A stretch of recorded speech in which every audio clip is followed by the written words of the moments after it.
Okay, so Martijn, thank you for sparing some time and coming to chat with me today. It's a real honor to speak to you, especially based on my experience that I've had with synthesis. So I'm looking forward to diving into this.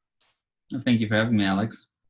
I guess as a starting point, Martijn, some of my listeners are certainly going to be familiar with synthesis. I've actually had a colleague who has also come. She came about a month after me. But would you be happy to start a little bit about yourself and sort of your journey and what's brought you to where you are today? Sure, yeah, absolutely. So I think I'll maybe start at the beginning. Like I grew up in a working class family and normal, high school and went to university. And at one point, by accident actually I found an online game called poker, and I found out I had a knack for it, and I quickly you know wrote like how do you call that, rose the ranks and started to going less to university and more into poker tournaments all around the world, which was great. But at a certain time, I realized that, with my upbringing, with difficulties in my childhood, I was kind of using a lot of the hedonistic lifestyle as a coping strategy, and I don't think I've ever connected to some kind of higher meaning or purpose.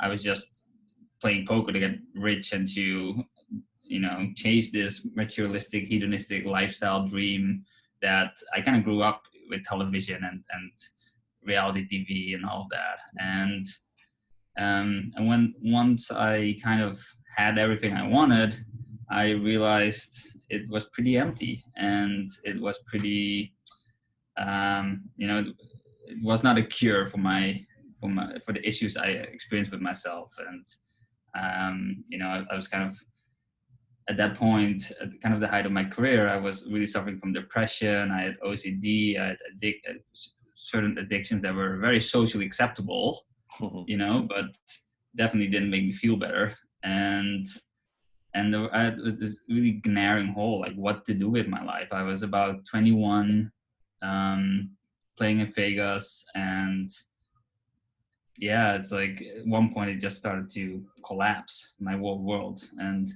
in a way I call that my first like spiritual experience, even though it was like a complete depersonalization. It was like a silence of dissociation, if you will, which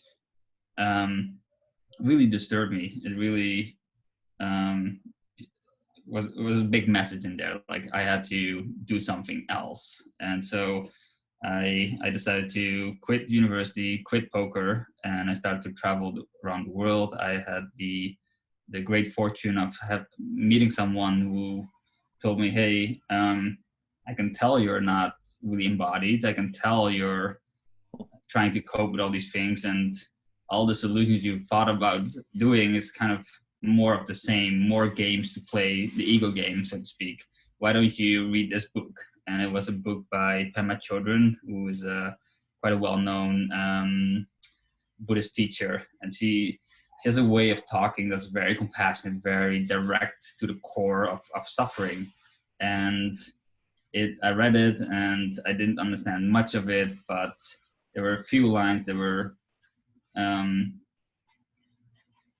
beautifully painful, I would describe it. They were really cut so close that there was no denying it. There was no denying that I was, kind of, floundering around, trying to hold on to things that were giving me no solidity and no real liberation.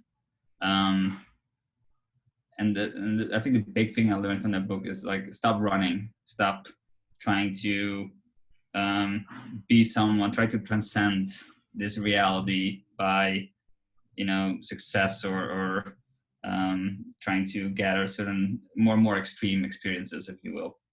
So I went to I went to Nepal and I found a wonderful Buddhist retreat. I stayed there for a month and stayed in Nepal for about 3 months. Came back home, took a year off. Basically, just meditated, started reading. I'm like, okay, what happened to me? Like, how could I be so wrong? Like, I was really racing that direction, and when I kind of ended up at the finish line, it was very different than I think I was led to believe. Probably I was a bit gullible as well. I wanted it to be true, Right. but the difference between what I expected and how that lifestyle or that that ego game ended up being, it was so different. And then I kind of spent the 7-8 years after that just traveling, doing retreats. I came across someone who flew in Shipibo shamans from Peru, offering ayahuasca a few months after my retreat in Nepal. And yeah, there was something about this story, about these shamans that came in, that I felt a really strong calling. I have to do this. And that was my first kind of ceremonial experience. A little bit before that, I tried mushrooms for the first time, and mushrooms were great, very recreational. It kind of opened up a curiosity, and but not it wasn't really healing in the same sense that the intentional retreat was. And yeah, that was the first one was really, really tough. I kind of had to face a lot of the, I think, intergenerational trauma that my family, especially my patriarchal line, went through. And like my grandfather, he grew up in an orphanage after the Second World War, after having lost both his parents. And the way he learned how to be with my father, how he raised him, and how my father raised me, consequently, I think had a authoritarianism to it, a kind of rigidity, and lots of loyalty and love, but expressed in a very dysfunctional way. And that's what I knew, and that's what I expressed. And so that, ended up being all kinds of situations of problems that I didn't know how to resolve. I didn't know it was stemming from me. I just didn't have a very clear understanding of my inner landscape. Like, why did I act the way I did, or why did I get activated or very emotionally charged in certain situations that other people just had no problem with. And it really fascinated me that after a few experiences, some of these deep lifelong problems were not problems anymore. I restored the relationship with my father. I was not charged anymore. But also I started discovering fundamentally what other ways of being, like other ways of not just relating to oneself, but perspective, like visions, like an understanding of myself as someone who is more than just my own being, but has a history of many generations still living inside of him, and realizing how deeply interconnected I am with my immediate friend groups and families, but also my culture, my time, my language, and bit by bit making that more open, letting more of the outside in. And that has just been so deeply enriching and nourishing for almost all levels of my being, that I took my poker money and I just started traveling and taking finding access to any psychedelic or a contemplative wisdom tradition retreat I could find. And that's been such a huge gift to have that privilege, because it is a privilege to experience at such a young age. And around the time, I went back to university as well. I studied interdisciplinary science and philosophy. I started a few businesses on the side, and at one point was a volunteer for the Open Foundation, which is a scientific nonprofit supporting scientific research into psychedelics.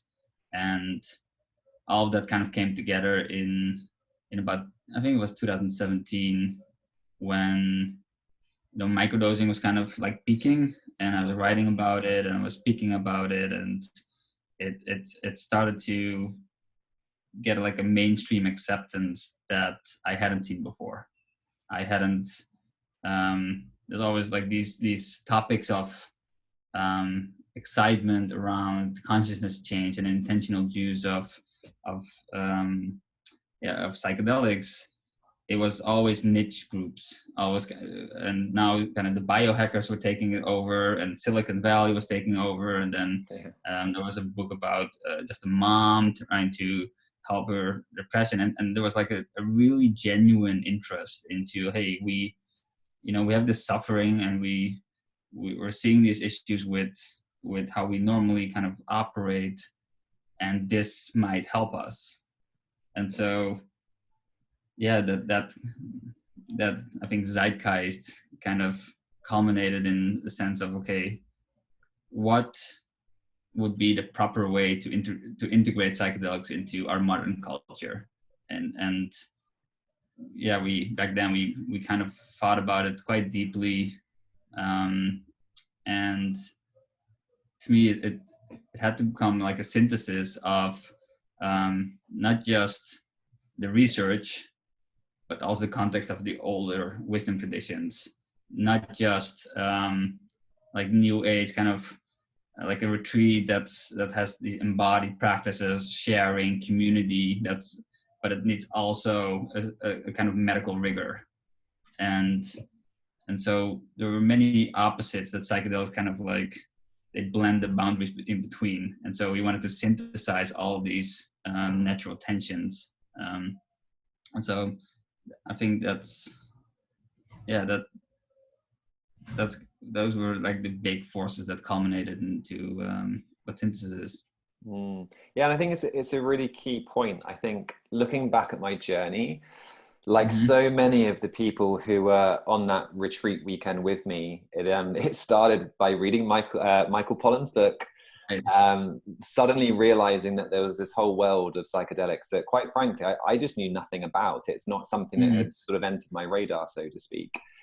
And it was interesting because I'm relatively spiritual, I would say, but it was the medical side, I guess, that attracted me to synthesis. And knowing that there was a medical doctor on site, I guess almost quite frankly, like the branding and things like this, it felt like a very safe, legit organization compared to some that I kind of stumbled across. So that for me, and especially for my wife Katie, who was terrified of the concept of me going to the Netherlands and taking some psychedelics, and neither of us had any experience before, so that was something that we felt reassured with, I guess, as well. But as you say, then going through that experience, I know I listened to your podcast with East Forest, and you were talking about how often you get these sort of individuals coming who are very interested in the evidence base that's growing. But the great thing, I think, at synthesis is you bring in some of those spiritual shamanistic practices as well. And certainly with hindsight, you can see the importance of blending to the best of our ability those two. Yeah, so it's a balancing act for sure, and safety is so important. Like if you cannot surrender to the experience, you cannot ground yourself simply because you don't know where this other person is coming from, what their standards are. It's you already build some resistance that kind of takes a detour in your experience. So that's for us really important, that we wanted to, it's like most individuals that come either have their first experience or their first experience in a very long time, and it's often very intentional. And so any residue of feeling unsafe needs to be resolved. And so that's why we have very rigorous medical checks. We have medical professionals on site. We have clinical supervision. We really treat it as your safety is by far the highest priority in the whole company at every step of the way. Simply because, if something goes wrong, you might hurt someone, and it might, end up worse, which is terrible. But we also might damage the whole space and the whole growth. And there's so much potential. I think it's every actor in the space. It's their responsibility to take things slow and to really make sure that we don't take any unnecessary risk. So it's actually funny that you mentioned Michael Pollan, because we launched our pilot retreat I think a month before the book came out. And so that was really great timing, because when the book came out, suddenly there was this huge interest. Like, I think our traffic and our signups tripled overnight. Wow. And especially after he recommended us on his website, it really blew up. And so thank you, Michael, for normalizing this. That's I think it was a huge turning point for sure. No, absolutely. And I guess this balancing act from a different perspective in regards to your intake. So as you say, there's an in-depth medical questionnaire that I had to fill in, and you're quite, I guess you're quite right, but also it must be very challenging in regards to who you accept onto the retreat at this point in time. Because as you say, if something were to go wrong, it could sort of tarnish the trajectory of where things are going at the moment. And that must be really quite challenging and sometimes a bit upsetting almost. Yeah, it's there are a few, I think, almost conflicting elements during the checkup, which is one of the core aspects of our organization. One is, of course, the safety of the participant, which if you want to be fully safe, you just block access, right? Zero, you don't take any psychedelics. That's the safest thing, but that's not an option.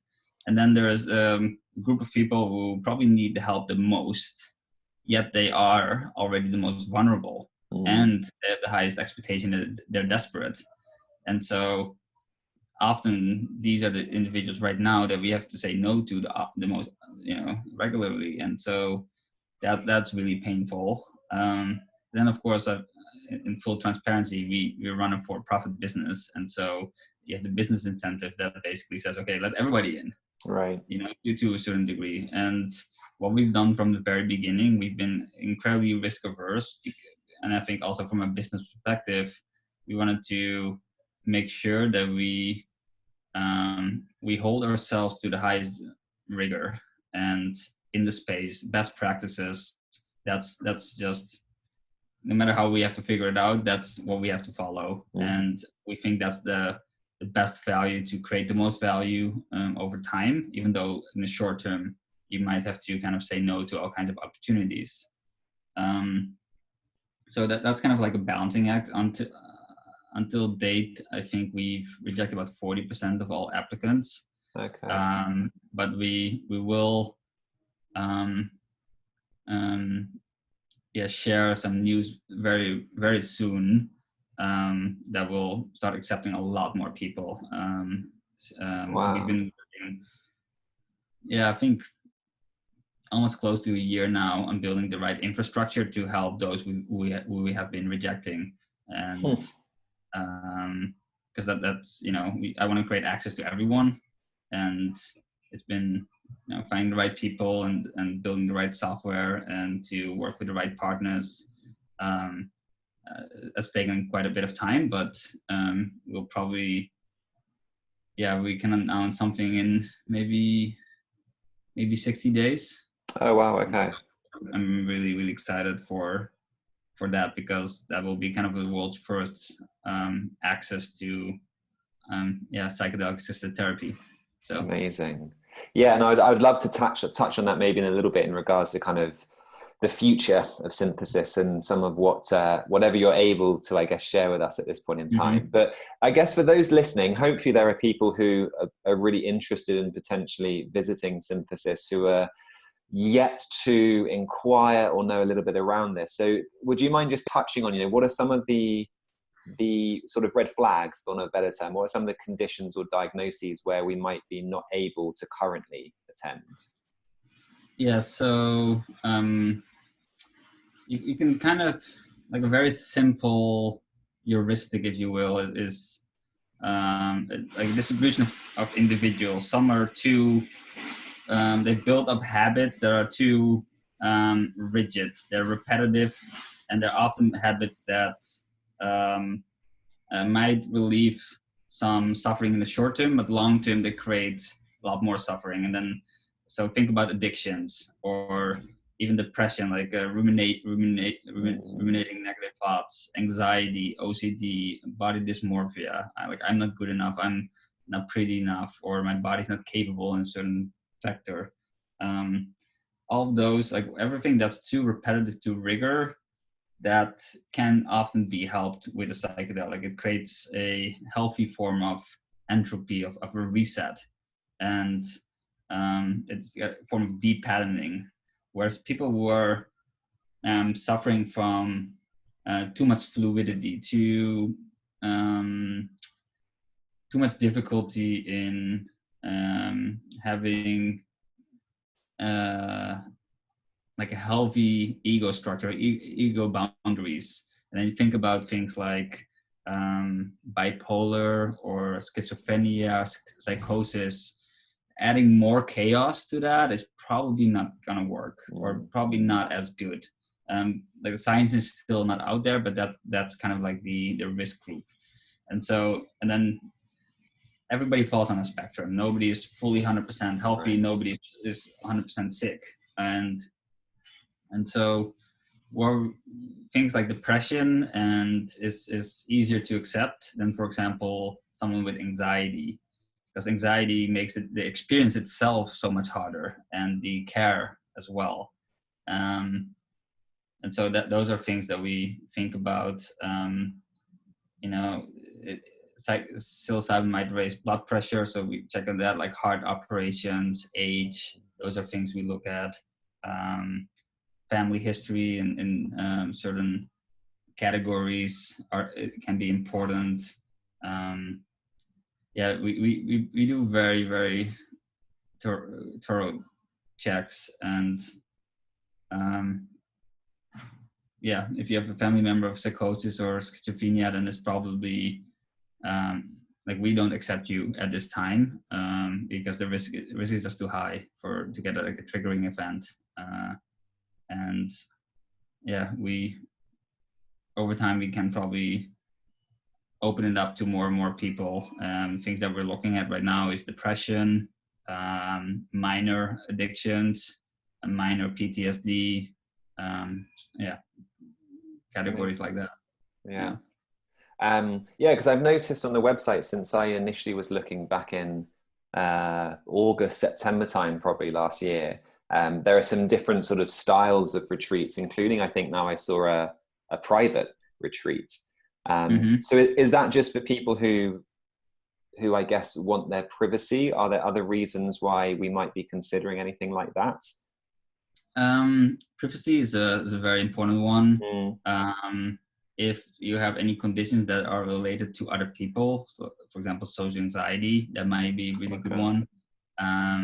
PTSD is actually other people just create more risky variables. So you want to diminish those, and private might be a better option there as well. Okay.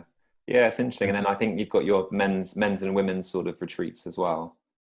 Yes. Yeah, we're gonna, because of COVID, we haven't had any retreats since mid-March, but we'll be restarting them in October, and slowly onward. Great. Oh, it's exciting times. And you mentioned sort of the concept of, I guess, control and surrender earlier, which for me personally, I think with my own experiences was a sort of a central theme to process, understand, and kind of integrate. But would you be happy, I guess, to expand on this idea, I guess, within psychedelic therapy and sort of surrendering to it? Yeah, so it's kind of based on this fundamental belief or idea that to be a whole person, you need to have a full experience, and all your emotions are part of that symphony of being.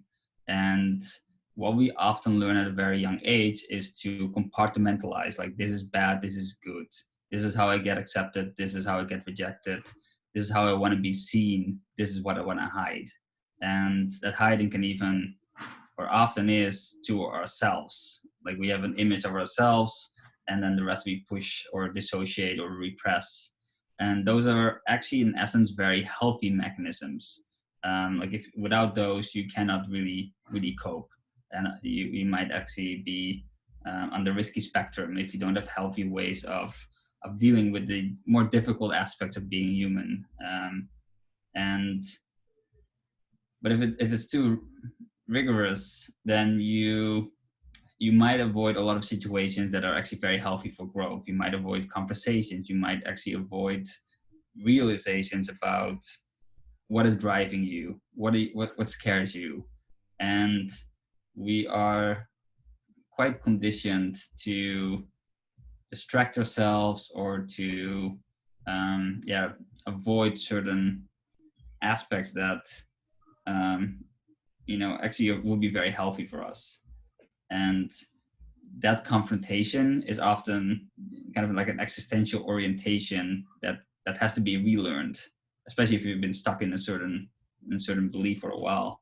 And I don't know if this resonates with you, if this is applicable to how you've experienced your journey and your ongoing journey. But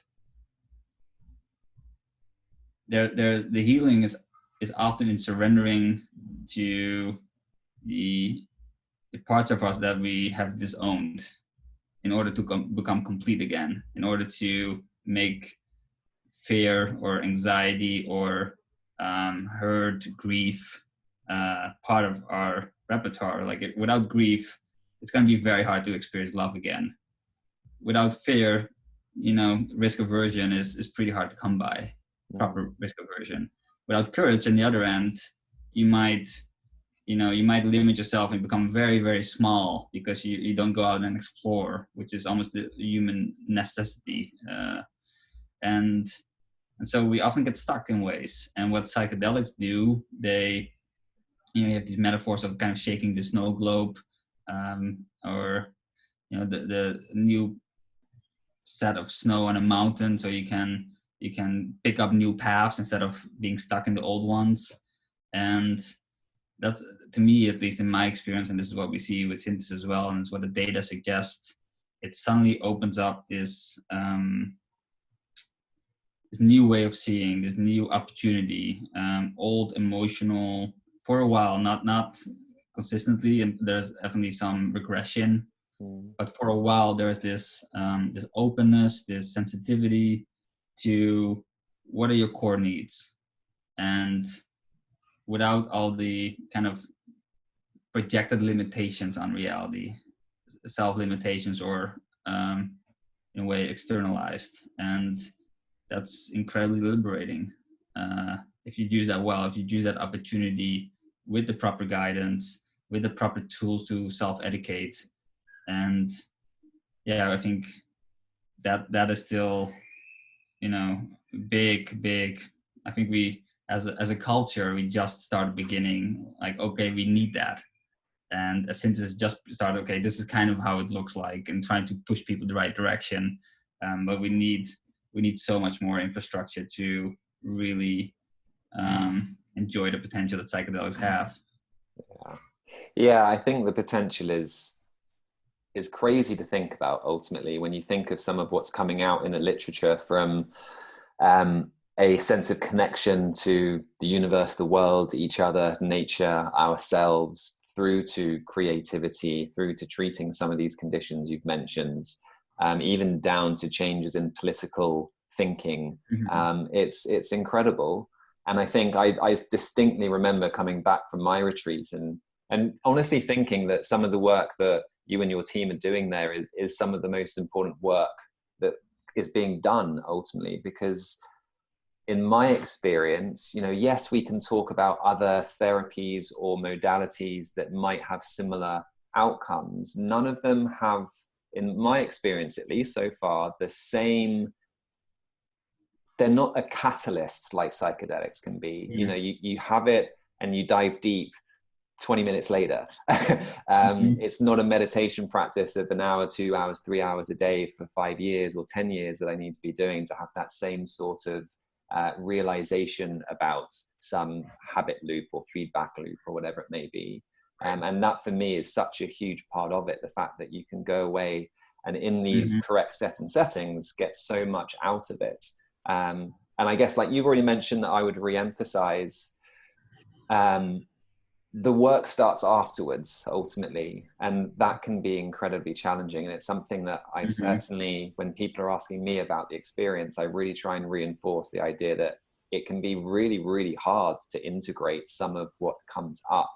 And I think that was probably my primary fear going into the experience, which was, you know, what is going to come up, and am I going to have the resources required to handle it, so to speak? And that's the beauty, and that's what sold, I guess, Synthesis to me, the idea that there is an entire integration day. There are calls after the retreat. There are additional calls that can be scheduled if you are struggling. As you say, you know, you offer that level of support that is required. So yeah, I think that's a really important message around all of this. Yeah, and we're building really amazing stuff soon as well to support it even more, because it's what psychedelics do, like you just mentioned, the power of them.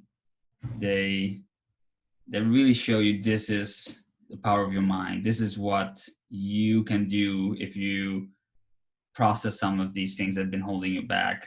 And you know, this is possible.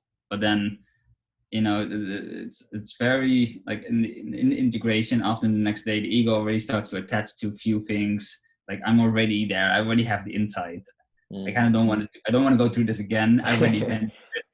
And the trick is, and the difficulty is that when you come home, you know the potential, but your day-to-day life and your momentum of your patterns have been diminished, but everything else is still somewhat similar. But you know this potential, so you can move towards it, and that's hard work. And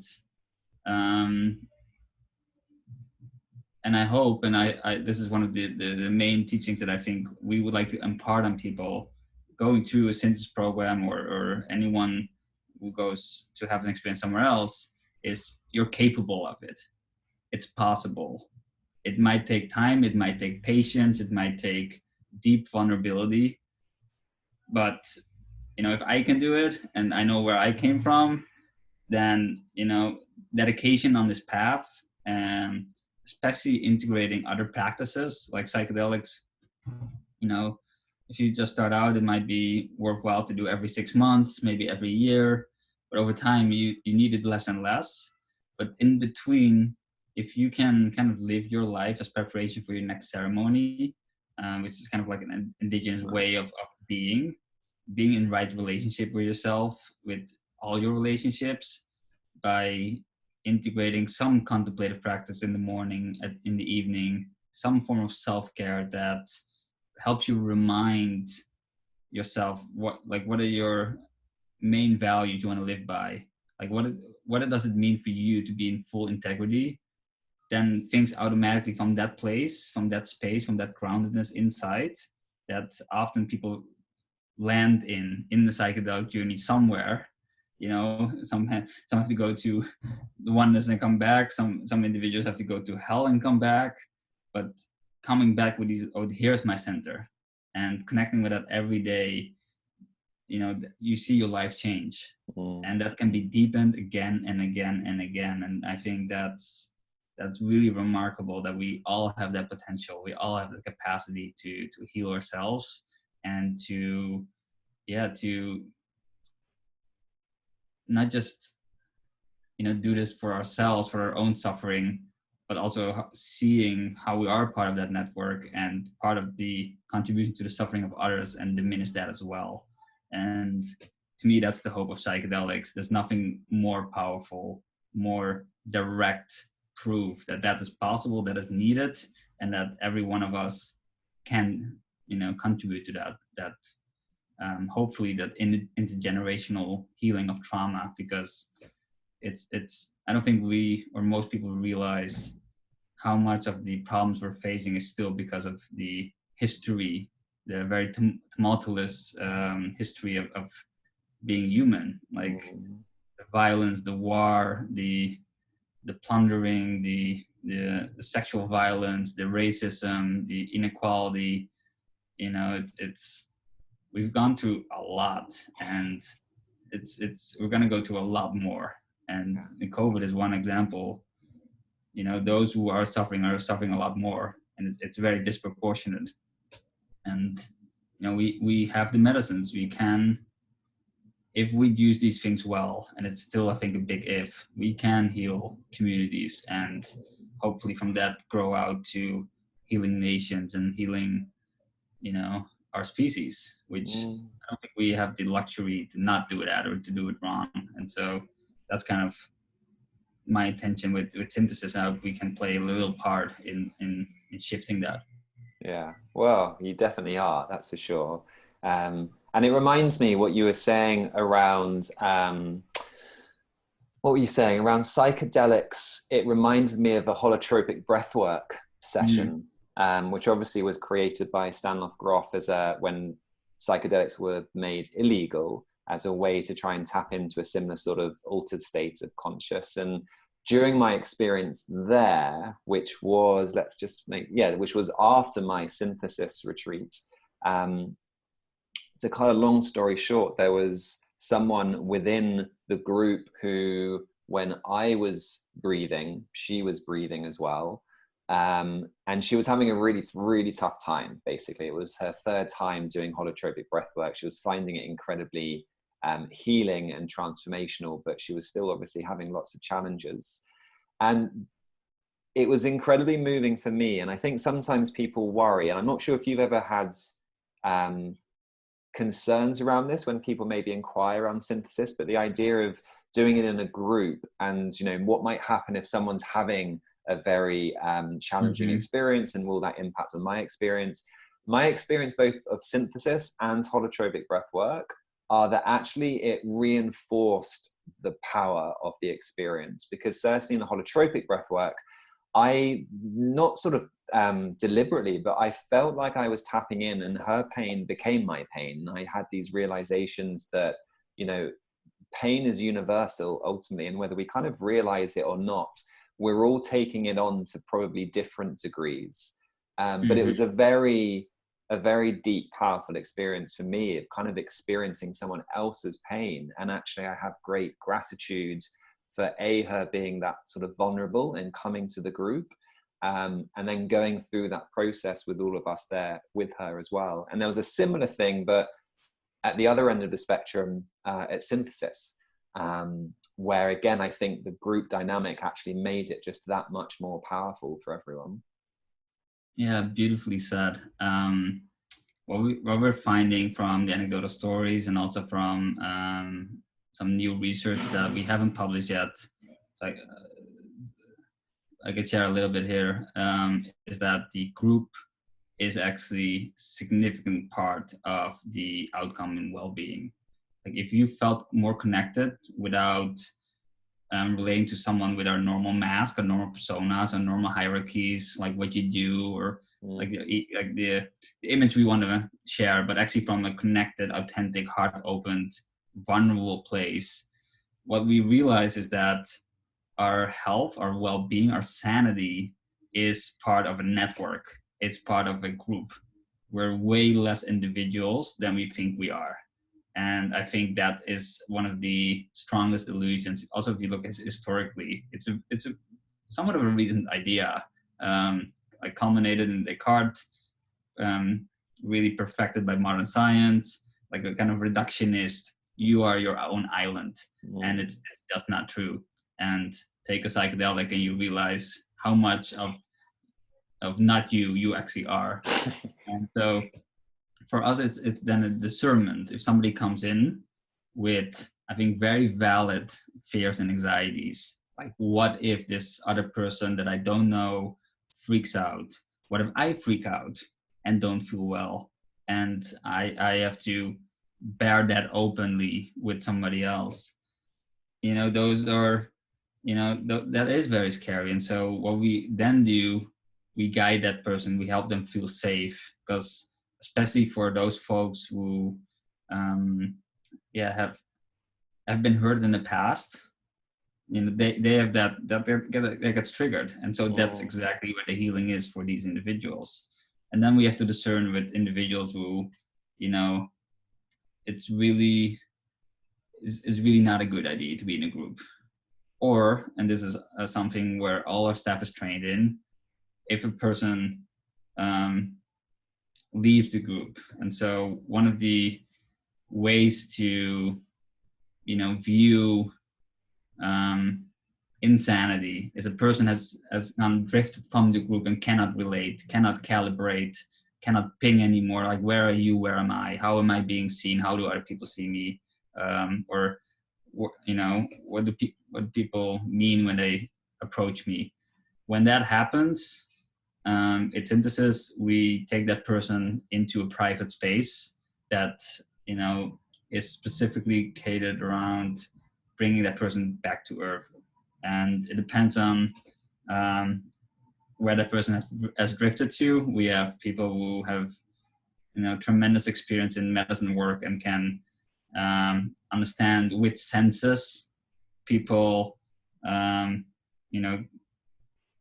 find wherever they drifted off and go back into, whether that's a flame, whether that's scent, whether that's music, whether that's touch, or whether this person gets into a deep existential thought loop and cannot figure it out themselves. And so then there's another person who is an expert on asking questions like, hey, you say this, have you explored this? And try to triangulate and get them back into a grounded, embodied way of being.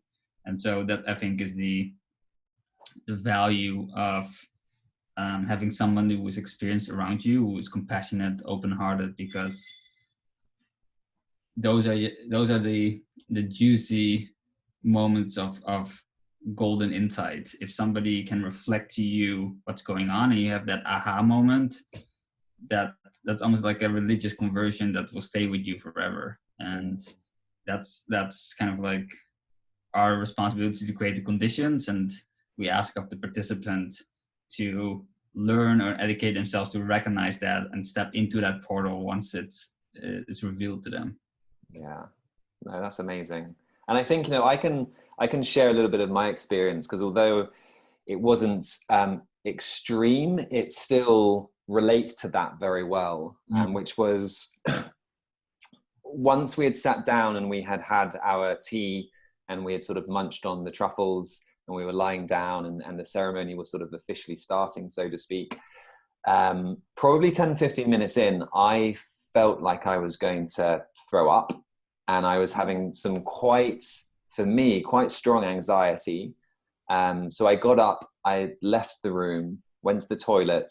And at this point, for someone who's never done psychedelics before, seeing the lizards from the tiles on the bathroom wall start moving around, I was like, okay, it started. And I stood in this little cubicle for probably the best part of 5 minutes going, I don't know what to do. I feel like I'm losing control. I think that's where the anxiety was coming. And I knew I couldn't just stand in this cubicle for the next 5 hours.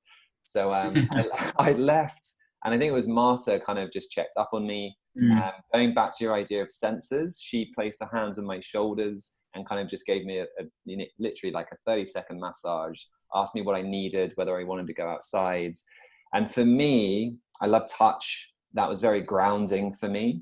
And I think I then looked through the glass doors and I saw everyone else lying down with their eye masks on, looking like they're having perfectly normal times.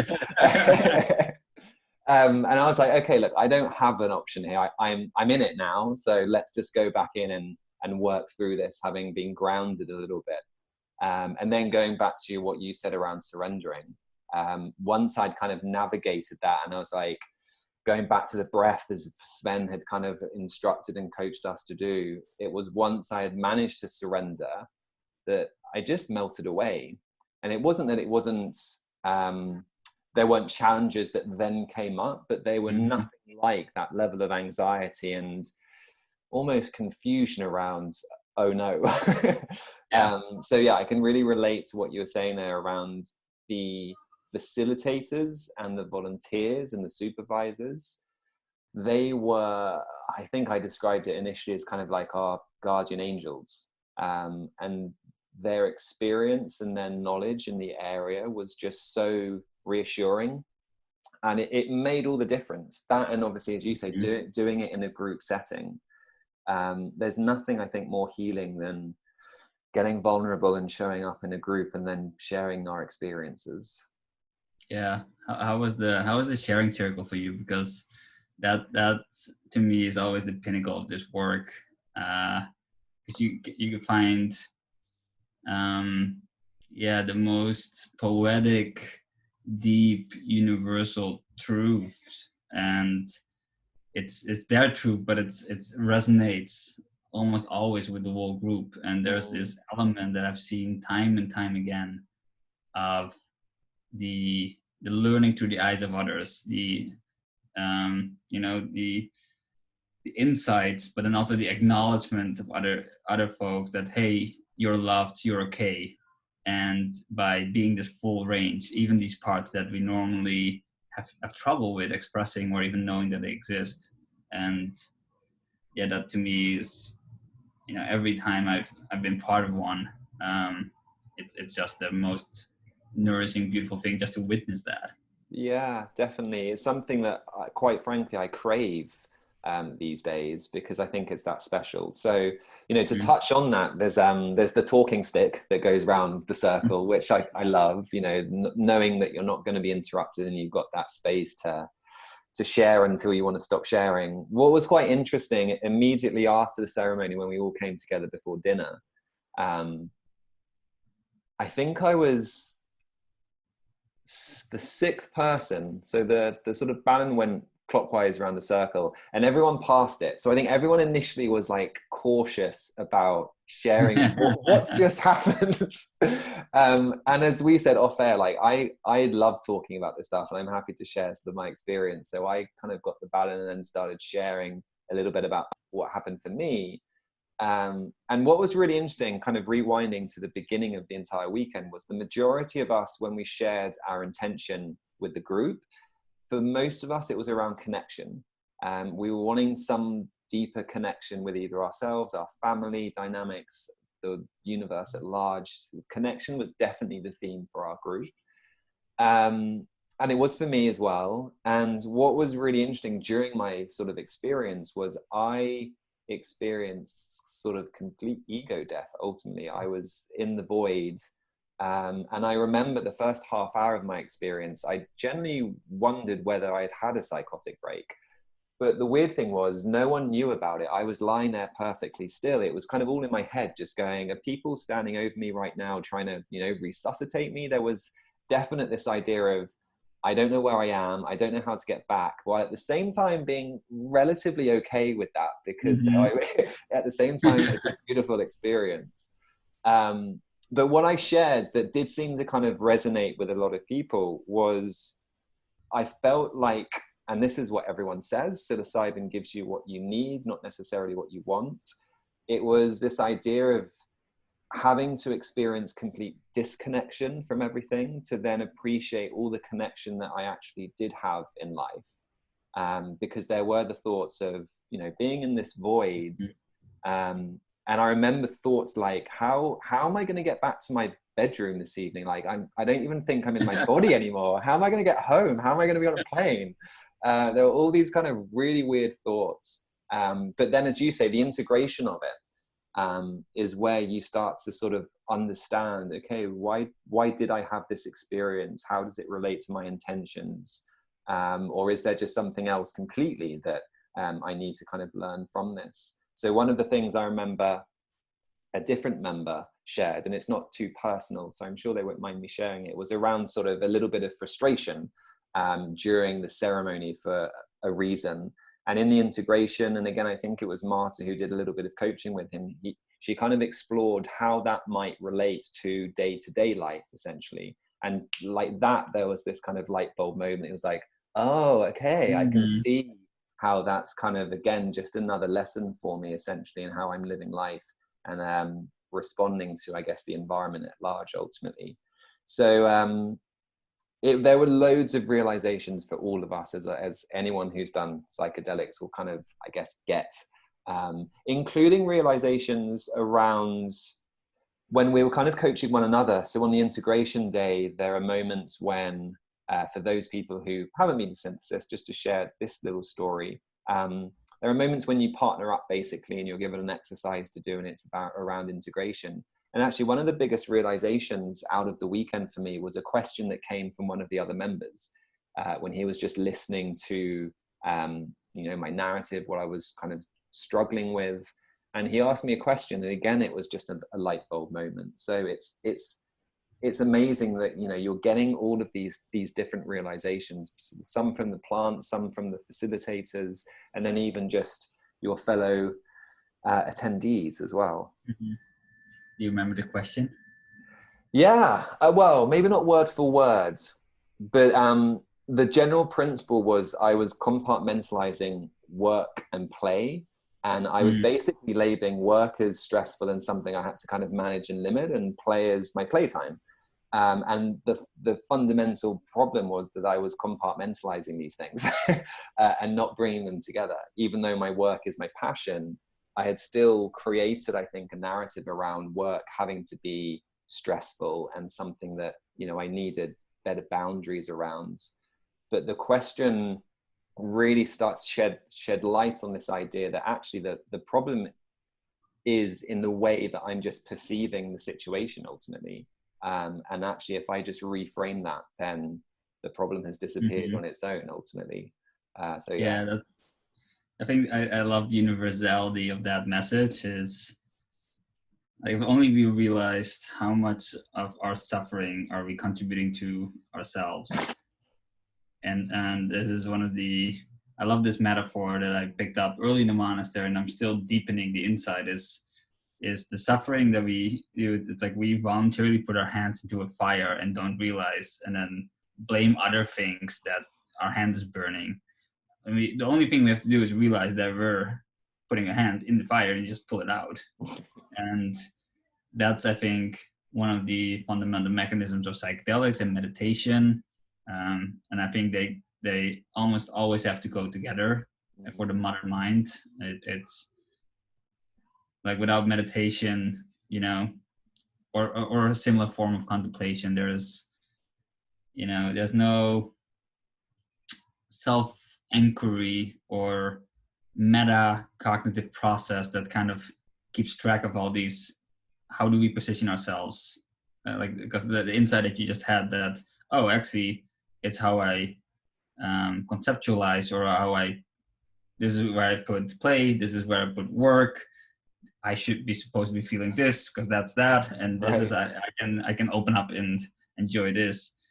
And with meditation, you can actually take a step back and like, oh, I'm doing that.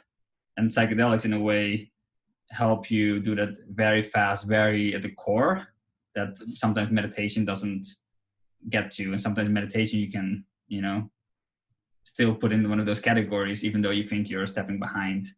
And even with psychedelics, you can do that. Actually, there's definitely some risk of delusion and things. And so that's why actually you always need the collective, the community, because then you can ping and you can kind of calibrate, hey, is this an insane thought? What do you think? What do you think? Right. And so the opening up, the sharing, especially around the things that we struggle with, that's where we get trust in others. That's where we get ease. That's where we feel safety. And that's, the big lesson of our generation. Perhaps like we're more isolated than ever, more wary of opening up, and it only makes ourselves more sick. So only realizing that by meditation and psychedelics, I think, can we, build that awareness, that language, that culture to dig ourselves out of the hole of the fire of the suffering. Yeah. Yeah, definitely. And it's what's really sort of, I think, almost been a challenge for me this year is kind of understanding how much of our struggle is from our narrative. And that can, I think, that can be empowering, and you can almost laugh at it, and it can be comical if you're coming at it from a grounded place. But it's also quite, I think, distressing and upsetting that, you have that realization. Maybe it could be 2/3 of the way through your life that you suddenly go, oh, okay, so how much of this has been kind of on me? And I wonder whether that's one of just the reasons why people are fearful of doing psychedelics. So I have a couple of people I know where we've had conversations, and they won't go near psychedelics because they're conscious about something might come up. And I think they're worried that they don't have what they need to kind of deal with it. And I think that's almost, for me, a symptom that you need to go and do psychedelics in a good, professional, safe setting. Right. So you can navigate through that very safely and come out the other side with, options and solutions and strategies to put in place. Right. But before I forget, you might have a response to that, Martijn, but I just wanted to sort of mention also how, I think it was yesterday, Synthesis on social media put out a post, and I think it was around a study showing mindfulness practice improves the psychedelic experience. So it's almost like a prerequisite for the most effective ceremony or experience. Am I right, in that? Might be the other way around, that psychedelics improve mindfulness practice.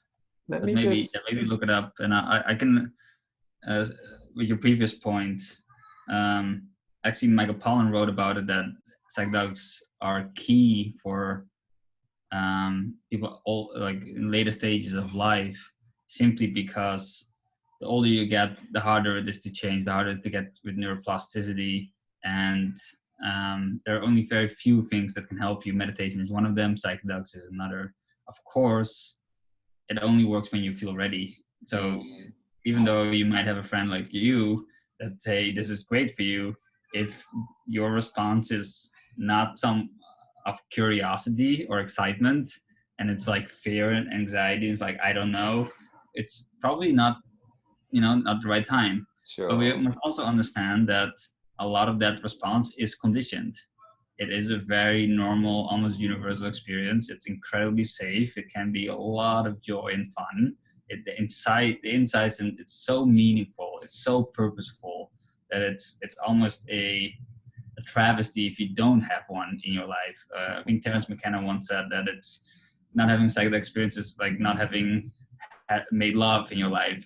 It's that type of quality of experience. Yeah. But it's a natural process. It's not for everyone, and most people they need some time to learn about it from different angles. They want to talk to a few people who've done it. They want to look at the research. They want to feel safe at the place they go to, and I'm gonna plug Synthesis here a little bit if you don't mind. That's all right. Like if you're interested and you're not sure, then you can apply for a free call. There's someone on our team who's, we have a big team that love to talk to you. There's a health check involved, so we can even explore like what are your risks, why you maybe be right for you, maybe not, and then we can decide together if this is a good time for you, and if it's not a good time, we'll tell you. It's and we'll try to make it as fun of a and meaningful experience that you won't forget. Yeah, well, mine was definitely all of that. There was a huge amount of joy, wisdom that came out of it. Play. It was remarkable, and some of that not even during the actual psychedelic experience. The breath work in the morning as a way to sort of prepare, I think, is just beautiful and does such an amazing job of getting you into that space so you're ready. So I think the way it's set up in every way is perfect ultimately, or it certainly was our weekend. One thing I want to maybe touch on quickly if we can, and I don't want to take up too much of your time, is the power of music within this as well. But just going back, I've just gone onto Instagram to look at this post because I was intrigued whether I got it wrong. Scientific research shows that mindfulness meditation improves the psychedelic experience. So a double-blind study revealed that incorporating psychedelics to a group mindfulness meditation retreat can positively shape the experience and give long-lasting benefits of appreciation for life, acceptance, quest for meaning, and a sense of purpose. Yeah. Okay. I'm pretty sure it's a mutual. Yeah. Like I had the opportunity to go on a solitary retreat not too long ago. I took 2 weeks from running synthesis, and I did a really amazing ceremony on my own. After probably meditated, let's say this was day 7, so I probably meditated for like 60, 70 hours already. Wow. And yeah, so much of the mental constructs or the projections on how these things should be was already gone, and it was beautiful, it just magical. And like, to me, these experiences, especially mushrooms or psilocybin, they almost always of the time, it's back to my childhood, back to my to the magical time when I didn't realize the erosion of time or the responsibilities or the limits of other people who would be able to see me. It was my own world, and that in that world everything was possible and everything was significant. And we lose touch with that. We get really strong into oriented thinking, into instrumental thinking. Like the amount of thought that we have repeatedly, it's crazy how much every time we reify a certain belief or a certain thing. And if we stop with that, and we stop for that for a week, or only just 3 days on a retreat, suddenly the sun coming up, or a flower, or just one conversation, one question, it's the whole universe is condensed in that moment, and it redeems any suffering you've had in the past. And that's the liberation that is possible. And just a sniff of that, a whiff of that is already enough to reinvigorate whatever your purpose is on this planet. And so that's I think, I'm so grateful these things exist. Like I don't know where I would have been otherwise, and many with me, I think. So it works. It needs to be here. And I'm very glad that there's a huge momentum now to make that happen. Yeah. On that note, there's the sort of the music side of things that for me is just the key part of the experience. Like I just could not believe just the experience of it. It was like the music was coming from within me. It's like the music was part of me. It changed the what's the word I'm looking for? The architecture, kind of, everything was moving around the music. And as we changed from a track, the world that I was in would morph as well. It was such just an amazing experience. And I remember afterwards they were exploring potentially the use of headphones. So everyone had their own set of headphones, but listening to the same music. But certainly based on my experience, I think it works brilliantly where it's shared with everyone.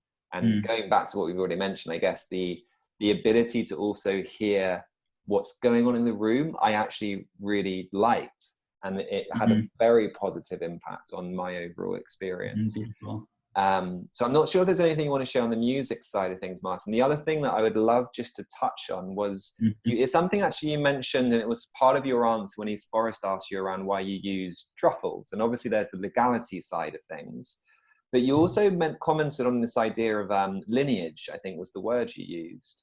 And I would love if you have anything else that you can share on that. I'm not sure if you are sort of indicating that obviously Sure. Psilocybin mushrooms are kind of more local in origin, so to speak, for us, and therefore there is that element to it as well. Is that kind of what you were referring to? Yeah. So if I may, I'd like to make a few comments on the music, because I Sure. think it is so important, and it's sometimes in research it's called the hidden therapist, and it's what gives some structure to the when it's like when you ingest psychedelics, they call it the non-specific amplifier. So it amplifies, but not specifically elements, and then the music condensed that gives structure and basically an emotional valence that you can then make meaning of. And what I love and always find so special is the synesthetic experience that you start to see, like the whole world becomes a flavor of the music. And that journey, that timelessness and that depth, it's almost as if it does come from within. It is your own consciousness trying to morph with the direction of the music, and it can kind of touch you in places, and sometimes you feel the resistance. It doesn't want to be moving with, and that, oh, there's something there, and so it gives light to the whole experience. And without music, it's like it's hard to imagine an experience without it. So I just wanted to share that because it's something so special and so dear to my heart. Regarding the lineage comment that I made on the podcast with East Forest, like we want to be very respectful towards and about the wisdom traditions that have gone in the past. And so as someone who, I'm a very white person. I am very Western. I speak a phonetic language. I am educated in scientific reductionistic thinking. I have a very strong individualistic ego or sense of the world. My place in the world is very much based on that. And that is very unlike some of these wisdom traditions that are still working with these. And I'm not saying that hybrids don't function. There are some people that are doing amazing work. Yet there are almost inherent difficulties if you want to adopt, for example, a Shipibo cosmology as a Western. The gaps are so wide. The ways of living, the ways of integrating are so almost fundamental that bridge cannot be made unless you fundamentally change your lifestyle, and that can only be done if you move there.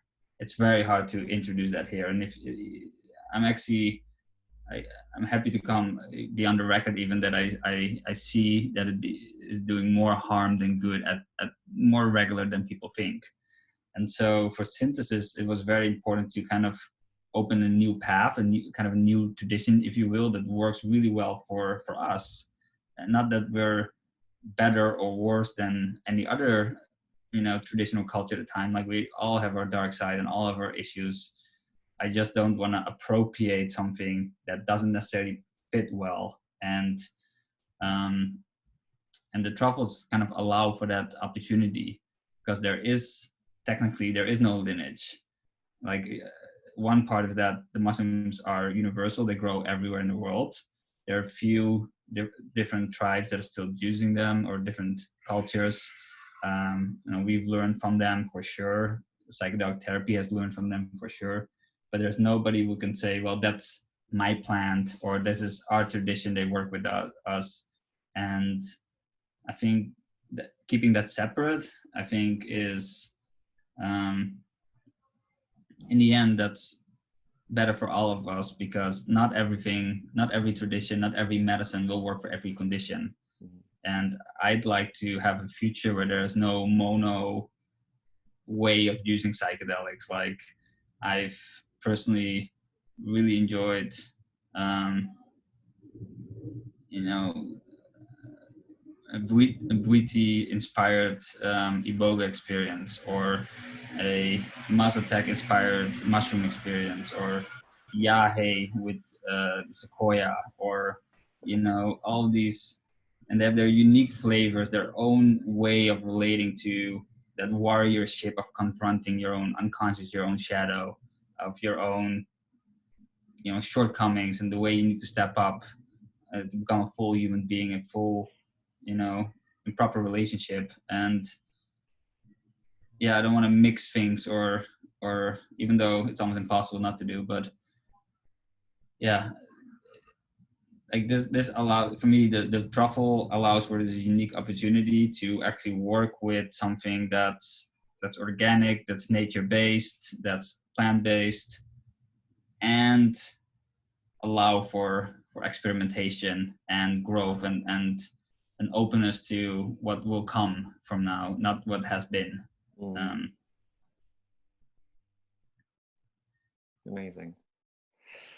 So Martin, is there anything that you would like to share in regards to developments with synthesis, or if people are listening and they're kind of new to synthesis, is there anything that you would like us just to sort of conclude with to help with that? Sure. So if you're interested in coming, have a look on our website. We just published our new dates that will open up in the post-COVID world. We have implemented all the protocols to enhance safety and all the things that we are able to do to keep working with psychedelics in the post-COVID world. You know, free calls if you are curious, you're not sure, you know, please come try it out. Additionally, if you are suffering from a mental health condition, and if you have seen the research and you think it could help you, wait a few more months and check out the website and see what's available to you then. And yeah, what we're also doing, one of the biggest gaps that I see, and this will remain a big gap, I think, for the next 10 years, I think, but we have to kind of start closing it now, is professionals who can work with this on a level of integrity, of consent, of competence, because we're going to need a lot of medical care professionals who are trained in this, and we need a lot of people who are supporting that process as well. They might not have the mental health credentials, but they have the compassion and the personal experience that allow for being a really good guide. And so what we're launching pretty soon is a training that's about a year long, that allows you to learn from the world's best experts. Plus, there will be a 10-day residency with amazing intentional use of psychedelics in order to educate you on that level. And so this is the first time I share that. We're very, very early. There's no way to sign up yet. I was about to say, sign me up, Martin. Yeah, it's gonna. This has been one of my main passion projects because I just see the need, and we've gotten amazing partners on board, and we really know what's. I think we've seen some of the most. I think the most people in the world right now with psilocybin in this context, like more than any other study, any other research group, and we've learned a thing or two what it takes to do this work well, and yeah, we really need this new generation of paradigm shifted individuals who can guide people through their own healing, through these new states of consciousness that are, they've kind of been banished for 600 years or longer. And that personal connection with the divine, with transformation, with grounding, with healing, I think we need stewards, we need ambassadors that understand that, no matter what your background is. And so we hopefully the first, it's going to be many years. I think it will evolve, but the first step will go live it will be available in November. And if this is something that you're interested in, we're launching a event early November that will be a weekend, an online kind of retreat weekend where there will be education, theoretical education plus experiential, like kind of like the wellness elements as well. And so there's a lot more to be said on that. Kind of worried that I reveal this now without checking in with anyone else right now, but I'm sure it's fine. I don't know when you're going to publish this podcast, but we can hit pause and you can let me know. I'll edit it if not. Perfect. We'll talk about it. Sure. But that's what I'm really excited about. That's amazing. Yeah, that's super exciting. I agree. Excellent. Martin, thank you so much for sharing some time. It's been a real pleasure, because from the bottom of my heart, what you and everyone is doing is something special. So anything I can do to kind of spread the message and get people aware of it, I'd love to.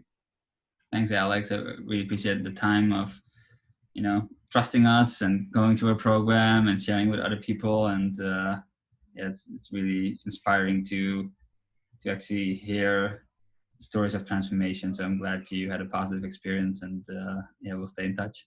Yeah, absolutely. Thanks, Martin. Awesome. Bye-bye.